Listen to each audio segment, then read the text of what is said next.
Jump. The word echoed in Catherine Moore's mind as she sat in her wheelchair at the edge of Miller Bridge. It was 3 a.m. The river below was black and cold. No one was around. No one would see. No one would stop her. She had been sitting here for an hour, staring at the water, trying to find the courage to end the pain that had consumed her for 15 years. 15 years since the accident. 15 years since she lost her legs. 15 years since she lost everything worth living for. Catherine had been a dancer, not just any dancer, the prima ballerina of the National Ballet Company. Critics called her a miracle. Audiences wept when she performed. She had danced for presidents and queens, and every step she took was pure magic. Then a drunk driver ran a red light. Catherine woke up in a hospital bed to the worst words she would ever hear. "We couldn't save your legs. You'll never walk again. Never walk. Never dance. Never feel the stage beneath her feet." In that moment, Catherine Moore died. The woman who lived on was just a ghost, empty, bitter, and waiting for the end. Tonight, she had decided, was the end. She gripped the wheels of her chair and began to move toward the edge of the bridge. "That's a long way down." Catherine froze. A voice behind her, young. She turned her head and saw a boy sitting on a bench in the shadows. He was thin, too thin. His clothes were torn and dirty. His shoes had holes in them.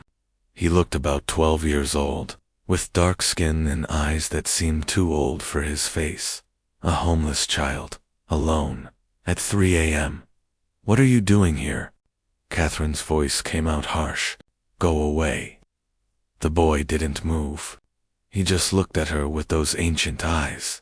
"I sleep here sometimes," he said. "The bench is dry. Nobody bothers me." Catherine turned back to the river. "I said go away. This doesn't concern you. You're gonna jump, aren't you?" The words hit Catherine like a slap. "That's none of your business." The boy stood up and walked toward her, slowly, carefully, like he was approaching a wounded animal. "I thought about it once," he said quietly. "Jumping. After my mama died, after the foster home, after everything." Catherine felt something crack in her chest. "But you didn't." "No?" The boy stopped a few feet away. "I didn't. Because I figured, ... The world already took so much from me. If I jumped, I'd be giving it the rest, and I wasn't gonna let it win." Catherine stared at him. This child, this homeless, forgotten, abandoned child, was standing on a bridge at 3 a.m., trying to save her life. "What's your name?" she whispered. "Elijah," he said. "What's yours?" "Catherine." Elijah nodded slowly. Then he looked at her wheelchair. "What happened to your legs?" No one ever asked her directly. People whispered. People stared. But no one asked, until now. "An accident," Catherine said. "A long time ago. Doctors said I'd never walk again." Elijah tilted his head. "Do you believe them?" Catherine felt tears burning her eyes. "Yes," Elijah shook his head. "That's your first mistake." Catherine didn't jump that night. She didn't know why. Maybe it was the boy. Maybe it was something in his eyes. Maybe she just wasn't ready after all. But when the sun came up, she was still on the bridge, and Elijah was still sitting beside her. "You're still here," she said. "You're still here too," he replied. "So I guess we both made it through the night." Catherine looked at him in the pale morning light. He was shivering. His lips were dry. His stomach growled loud enough for her to hear. "When's the last time you ate?" she asked. Elijah shrugged. "Couple days. I found some bread in a dumpster yesterday, but it was moldy." Catherine's heart twisted. She had spent 15 years feeling sorry for herself, and here was a child who had nothing, who had suffered more than she could imagine, and he was still fighting. "Come with me," she said. Elijah's eyes widened. "What? Come with me. I'll buy you breakfast. Real food, as much as you want." For the first time, Elijah looked unsure, scared, even. Why would you do that? Because you stayed with me all night, Catherine said. Because you didn't let me jump. Because ... She paused. Because I think we were supposed to meet. Elijah stared at her for a long moment. Then, slowly, he nodded. They went to a diner near the bridge. Catherine ordered everything on the menu: eggs, pancakes, bacon, toast, orange juice, hot chocolate. Elijah ate, like he was afraid the food would disappear. Catherine watched him and felt something she hadn't felt in years: purpose. Tell me about yourself, she said between bites. Elijah told his story. His mother died of cancer when he was 8. His father was never around. He bounced through foster homes, some okay, some terrible. 6 months ago, he ran away from a home where the foster father hit the kids. He had been living on the streets ever since. Aren't you scared? Catherine asked. Being alone like that? Elijah shook his head. Being alone is better than being hurt. At least when I'm alone, I get to decide what happens to me. Those words hit Catherine hard. She had spent 15 years letting other people decide what she could and couldn't do. Doctors decided she couldn't walk. Therapists decided she couldn't dance. The world decided she was broken. But what if she decided differently? Elijah, she said slowly, you asked me last night if I believed the doctors about never walking again. He nodded, chewing a piece of bacon. Why did you ask that? Elijah put down his fork and looked at her seriously. Because my grandmother used to say that the body follows the mind. If your mind believes something is impossible, your body will make it true. But if your mind believes something is possible... He didn't finish the sentence. He didn't have to. Your grandmother sounds wise, Catherine said softly. She was. Elijah's eyes grew sad. She died when I was 7. But I remember everything she taught me. Catherine made a decision in that moment. A decision that would change both their lives. Elijah, she said, I have a big house. An empty house. I want you to stay with me. Elijah moved into Catherine's house that same day. It was strange at first. Catherine hadn't had anyone living with her in years. Her house was silent, cold, filled with dusty memories and covered mirrors. She couldn't stand to see her own reflection, the woman she used to be, trapped in a chair. But Elijah changed everything. He brought noise, movement, life. He asked 1,000 questions about everything: the paintings on the walls, the books on the shelves, the awards Catherine kept hidden in a closet. You were a dancer, he asked, holding a trophy he had found. Catherine's hands tightened on her wheels. A long time ago. Were you good? I was the best. The words came out bitter. And now I'm nothing. Elijah frowned. He put down the trophy and walked over to her. My grandmother said that who we are isn't about what our bodies can do. It's about what's inside us. He pointed to her chest. The dancer is still in there? You just forgot how to find her. Catherine wanted to argue. She wanted to tell him he was wrong, that the dancer was dead, that there was nothing inside her but emptiness and pain. But something in his eyes stopped her. This boy believed in her, truly believed. Not because he wanted something from her, not because he felt sorry for her. He just looked at her and saw something she couldn't see herself. Elijah, she said, the doctors did tests, x-rays, scans, everything. My spinal cord was damaged. The nerves are dead. There's no medical possibility. But you haven't tried, Elijah interrupted. Not really. Not since the accident. I tried physical therapy for 2 years. That was 14 years ago. You were different then. You didn't have hope. You didn't have someone to believe in you. He knelt down in front of her chair. Let me help you. Let me try. Catherine shook her head. Elijah, I can't feel my legs. I can't move my toes. There's nothing there. Close your eyes. What? Just close your eyes, please. Catherine sighed, but she did it. Darkness surrounded her. She felt Elijah's small hands rest on her feet. gentle, warm, careful. Don't think about what the doctors said, he whispered. Don't think about what you can't do. Just think about your feet. Imagine them. Imagine feeling them. Catherine tried to focus, but her mind kept pulling toward doubt, toward reality, toward 15 years of stop, Elijah said, as if he could read her thoughts. You're thinking about the past. Think about now. Just now. Feel my hands. They're touching your feet. Imagine you can feel it. Catherine breathed. She imagined. She focused. And then something. The faintest whisper of sensation. A tingle. Barely there. Like a ghost of a touch. Her eyes flew open. I felt something, she gasped. Elijah smiled.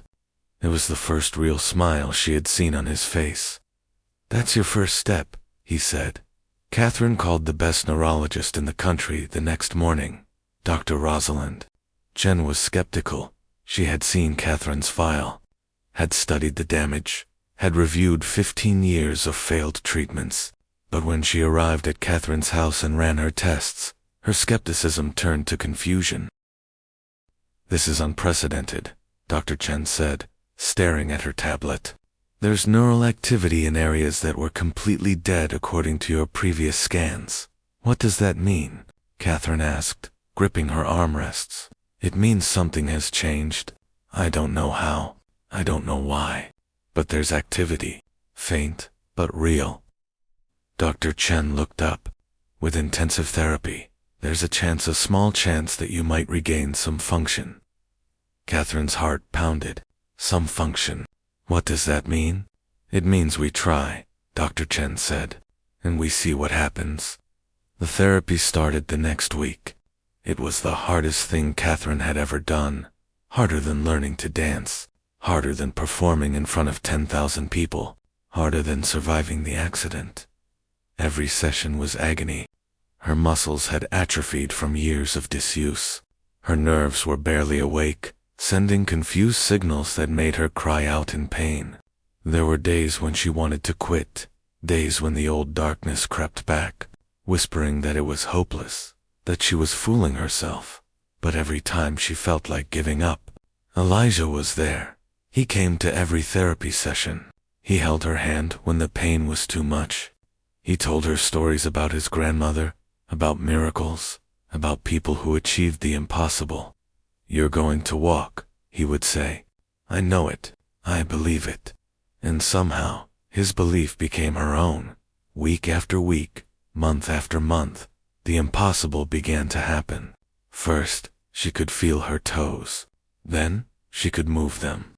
Then, with braces and rails to hold on to, she could put weight on her legs. The first time she really stood, bearing her own weight, Catherine collapsed. But she was laughing through her tears. I stood, she sobbed. Elijah, I stood. Elijah hugged her tight. I told you, the body follows the mind, and your mind is finally believing. Months passed.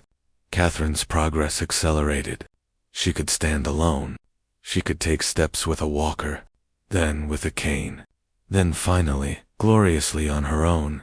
It took 18 months. 18 months of sweat, tears, pain, and faith. But on a bright spring morning, Catherine Moore walked across her living room without any assistance. She was crying. Elijah was crying. Dr. Chen was crying. It was a miracle, and it was only the beginning.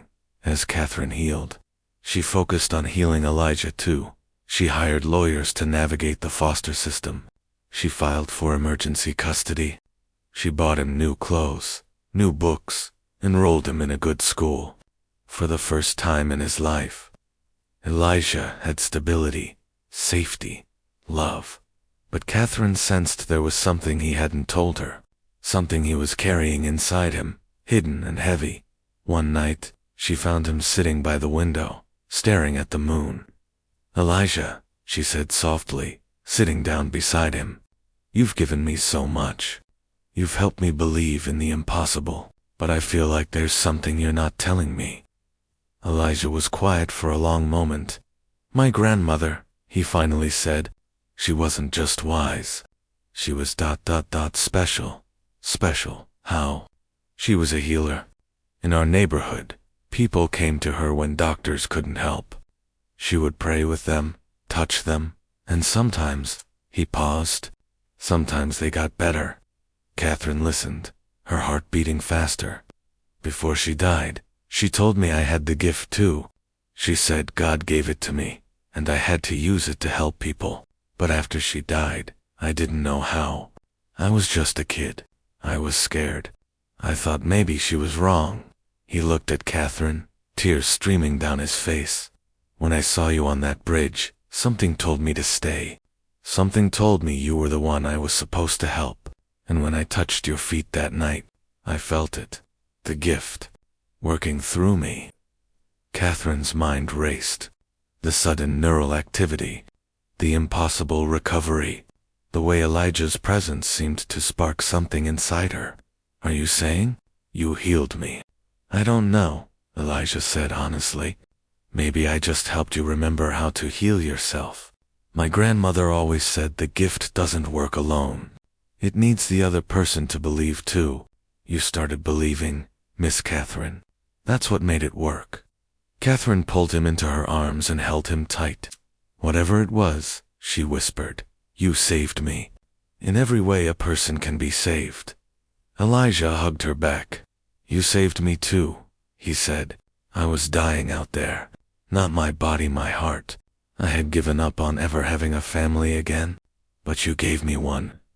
They sat together in the moonlight. Two broken people made whole by finding each other. But Catherine knew their story wasn't finished. The world needed to hear it. The world needed to know that miracles were possible not through magic, but through love, faith, and refusing to give up. The next morning, she made a decision. She was going to dance again, and the whole world was going to watch. The auditorium was silent. 3,000 people sat in velvet seats, waiting. News cameras lined the walls. Journalists clutched their notebooks. The world's most famous artists, doctors, and dancers had come to witness what everyone was calling impossible. Catherine Moore was going to dance. 15 years after losing everything. 18 months after learning to walk again. Tonight, she would step onto a stage for the first time since the accident. Backstage, Catherine was shaking. She wore a simple white dress. Her feet, her miracle feet, were bare. She would dance without shoes, feeling every inch of the stage she had thought she would never touch again. You're scared, Elijah said, standing beside her. Terrified, Catherine admitted. Good, he smiled. My grandmother said, fear means you care. You can't be brave without being scared first. Catherine looked at him, this boy who had found her on a bridge, who had refused to let her die, who had believed in her when she had given up on herself. I couldn't have done this without you, she said. Yes, you could have, Elijah replied. You just needed someone to remind you who you are. The lights dimmed. The music began. Catherine walked onto the stage. The audience gasped. They had seen the videos, read the articles, heard the stories, but seeing it in person, seeing her stand, seeing her move was something else entirely. She took her first position. The spotlight found her, and she danced. It wasn't perfect. Her movements were slower than they used to be, more careful. She couldn't leap like she once did. She couldn't spin with the same ferocity, but she danced with something she never had before, with gratitude, with humility, with the deep, fierce joy of someone who knew what it meant to lose everything and get it back. She danced for the little girl who dreamed of being a ballerina. She danced for the woman who almost gave up. She danced for Elijah, watching from the wings, his face glowing with pride. She danced for everyone who had ever been told something was impossible and dared to believe anyway. When the music stopped, Catherine stood in the center of the stage, her chest heaving, tears running down her face. The silence lasted 3 heartbeats. Then the audience erupted. People screamed, people cried. People rose to their feet in the longest standing ovation the auditorium had ever seen. But Catherine wasn't looking at them. She was looking at the wings, where Elijah was jumping up and down, cheering louder than anyone. She held out her hand. Elijah ran to her, and she pulled him into the spotlight. "This is Elijah," she said into the microphone, her voice breaking. "The boy who saved my life. The boy who taught me to believe in the impossible. Everything I am today, I owe to him." The crowd roared louder. Elijah looked up at her, tears in his own eyes. "Thank you," he whispered. "No," Catherine said, kneeling down to look him in the eye. "Thank you for seeing me when I was invisible, for believing in me when I had forgotten how, for refusing to let me give up." She hugged him as the applause thundered around them. Later that night, they stood on the roof of the auditorium, looking at the stars. "What happens now?" Elijah asked. Catherine smiled. "Now we help other people find their miracles. Now we show the world that nothing is impossible." Elijah nodded. "I like that." They stood in comfortable silence. Two souls who had found each other in the darkest hour and walked together into the light. The world had told Catherine she would never walk, but a homeless boy refused to believe it, and because he believed, she believed too, and belief, in the end, was all it took. The MRL the world is full of impossible things until someone refuses to accept that they're impossible.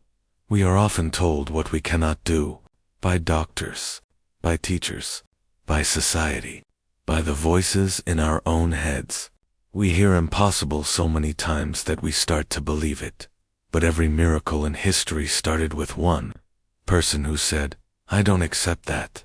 Belief is not just a feeling. It is a force. It moves mountains, heals bodies, and transforms lives. And the most powerful belief often comes from the most unexpected places, from a child, a stranger, someone the world has forgotten. Never underestimate the forgotten ones. They carry gifts the world cannot see. Never give up on yourself, no matter how many years have passed. The miracle you need might be waiting just around the corner. And when you find someone who believes in you, hold on to them. Believe in them back. Let your faith lift each other up, because together, we can make the impossible possible, every single time.